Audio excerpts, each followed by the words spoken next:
अस्सलाम वालेकुम क्लास, कैसे हैं आप लोग? खैरियत से हैं? क्लास चैप्टर नंबर 7 स्टार्ट था हमारा फार्मास्यूटिक्स में, compounding and dispensing.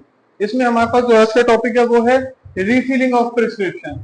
Refilling of prescription जो है एक इंपॉर्टेंट रोल है, आपको पता ही है। रीफिल करना पे प्रिस्क्रिप्शन को बार बार जरूरत पड़ सकती है, 2 से 3 दफा तो कोई ना कोई प्रिस्क्रिप्शन लाजमी रिफिल होता ही है। और अगर शुगर का है तो वो कॉन्टिन्यूसली चल रहा है, ब्लड प्रेशर का है तो वो कॉन्टिन्यूसली चल रहा है। लेकिन अब जो हम बात कर रहे हैं ना आज रीफिलिंग, उसमें हम बात करेंगे नारकोटिक्स ड्रग के बारे में कि नारकोटिक्स ड्रग की जो रीफिलिंग है उसका क्या प्रोटोकॉल है, क्या रूल है। ठीक है, जो हमारे फेडरल लॉ ने हमें दिया हुआ है उसके मुताबिक हमारे जो ड्रग कोर्ट है हमें क्या रूल्स एंड रेगुलेशन प्रोवाइड करता है, किसके मुताबिक हम जो टॉक्सिक ड्रग्स हैं या नारकोटिक्स ड्रग्स हैं हम उसको किस तरीके से या किस सीक्वेंस में रीफिलिंग कर सकते हैं।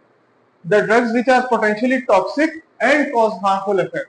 ठीक है, जो टॉक्सिक है पोटेंशियली, ठीक है, और उनके साइड इफेक्ट जो है वो ज्यादा हार्मफुल है, तो उसको हम विदाउट प्रिस्क्रिप्शन कभी भी टैकल नहीं करेंगे, उसको हम कभी भी डिस्पेंस नहीं करेंगे विदाउट प्रिस्क्रिप्शन। ये बहुत इंपॉर्टेंट चीज है, विदाउट प्रिस्क्रिप्शन आपने उसको कभी भी नहीं करना।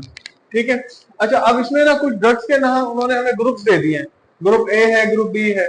ग्रुप दो तरह के ग्रुप्स हैं मोस्ट कॉमनली। ग्रुप ए में ये बता रहा है कि डेंजरस ड्रग है, मॉर्फिन है, तो आप उसको दे सकते हैं, sorry can not be रिफिल्ड। Morphine का जो ड्रग है आप उसको रिफिल नहीं कर सकते।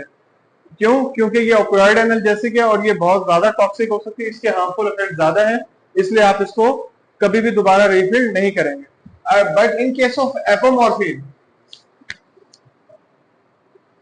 इन केस ऑफ एपोमॉर्फिन हम इसको रिफिल कर सकते हैं with the help of prescription. Prescription आएगा तो हम इसको रिफिल करके देंगे, अदरवाइज हम बगैर प्रिस्क्रिप्शन के ये जो ड्रग्स हैं ये हम मॉर्फिन की क्लास की एपोमॉर्फिन ये हम कोई भी डिस्पेंस नहीं कर सकते।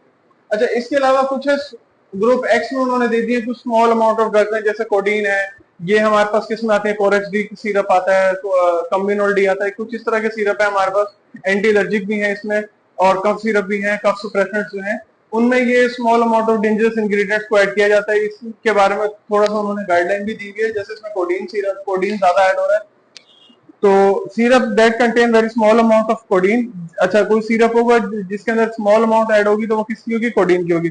Drug containing 2 gram of opium, अगर उसमें 2 ग्राम ओपियम है तो 1 ग्राम ऑफ कोडीन है, तो उसमें तकरीबन 1 ग्राम कोडीन है।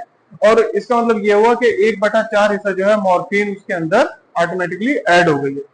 इसके अलावा जो हमारे पास जो ड्रग्स हैं जो हमें नुकसान नहीं दे सकती, ठीक है, उसकी क्लास में उन्होंने अलग से दे दी है। ओटीसी ड्रग है, ओवर द काउंटर ड्रग्स हैं, इसमें मोस्टली जितने भी पेन किलर्स वगैरह, NSAIDs, non steroidal anti inflammatory drugs, ये सारे इसके अंदर हमारे पास ऐड हो जाएंगे। एसिक्लोफेनिक है, ठीक है, एस्टिडाफोर्ड है, काफी सारी ड्रग्स आ जाती हैं। ये हमारे पास जो ओवर द काउंटर ड्रग्स हैं ये सारी इसमें हमारे पास एनसेड्स में ऐड हो जाएंगी। तो क्लास ये हमारे पास ना रिफिलिंग ऑफ प्रिस्क्रिप्शन में कुछ ग्रुप दिए थे जिसको हमने नजर में रखना है कि मॉर्फिन को ग्रुप ए में दिया है, एमसीक्यू में भी आ सकता है, और एपोमॉर्फिन को ग्रुप बी में दिया।